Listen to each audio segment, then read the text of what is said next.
Hi everybody, and welcome to another adventure on our homestead. So, I got this bright idea. Springtime, I think, it did hail this morning, but it's springtime here in Montana, and all of a sudden we had dandelions. And I have free time now, so I thought, oh, I'm gonna make dandelion wine. Yeah, that's probably something I might want to rethink later. So, for perspective, this is one dandelion, but you can't just use one dandelion. You have to clean it. So, one dandelion gets you to like this, and it can't have any of this green crap over here. And we had to do this for enough dandelions to fill this container. So this may be my only batch of dandelion wine ever.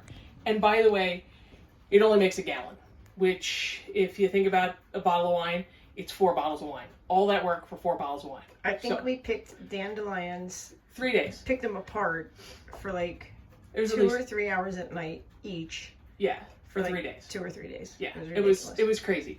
So I'm gonna actually zoom in on what it looks like in. So when you pull a dandelion apart, those are the bits that you get. And then all this green And then stuff here right you can't now- actually use. Right now in the jar, you can see all those pieces of dandelion. Just ridiculous. Absolutely ridiculous. We took all the little dandelion yellow parts. I don't know, there's probably an official name. But all the dandelion yellow parts The flower. and a gallon of water. And I guess we made dandelion tea for 3 days. So every day I had to stir it, make sure it was in there. And I read that it gets this musty smell, and I didn't really know what that means. But you can tell it's got this musty smell when you take the lid off. It smells like mower poo. The stuff under the mower. The stuff under the mower deck. All right. Anyway. So now I actually have to put other stuff in it. So there's a big old pot over here. I'm supposed to take this, a pound of raisins. We didn't have any raisins in the house, but we had a ton of craisins. So we're getting craisins instead of raisins. 3 pounds of sugar. And I read different recipes. And they all had oranges and lemons, and they all had different amounts. So I went with 2 oranges and 1 lemon. I zested all 3 pieces of fruit in here, peeled them, and then sliced them. So all this stuff is supposed to go into the pot to boil. And while I was slicing everything up, all the peels and stuff, because, we don't waste anything, Kim cut it up all nice and tiny to go into our compost, so it'll make, good garden food next year. Oh, and all the green parts of the dandelion we couldn't use, the rabbits actually loved them, and we looked, and rabbits can have dandelions. So we're gonna cut away. Kim's gonna go, I don't know, do a jig somewhere, and I'm gonna put everything in the pot, and then we'll come back when everything, I think, goes back into here. All right, see you soon. All right, we're back. So we took all the gunk, we put it in the pot, boiled it, I had the dandelions in there and the lemon and the orange zest. Took all that out. Kim said it looked like mower poo. That's actually going to go out. I'm going to try to feed it to the chickens and see what happens.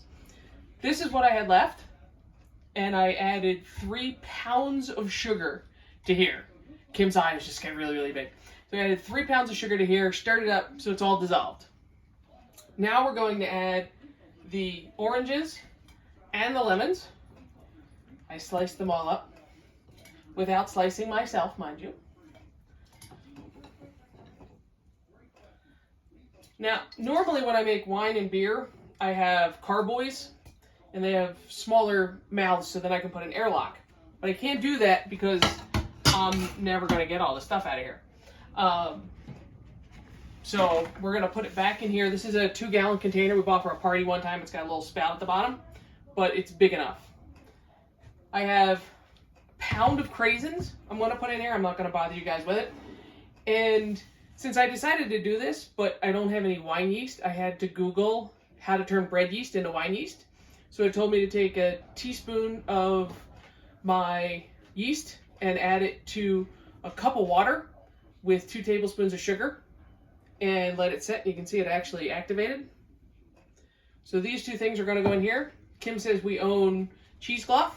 So I'm going to put cheesecloth on here with a little rubber band. That'll keep bugs and dust and stuff like that out of here. It's going to sit here for about a week or 2. I'll rack it off. So I'll take all the stuff out. And then I'll put it into a carboy let it sit, make sure it's done fermenting before we bottle it. We'll come back when we're doing all that stuff and catch everybody up. And then it's going to be like 6 months before we're allowed to drink this. So it'll be... Oh my God. I know, it's going to be a long wait, but that's where we are. All right, so wish us luck. See ya. Bye from the homestead.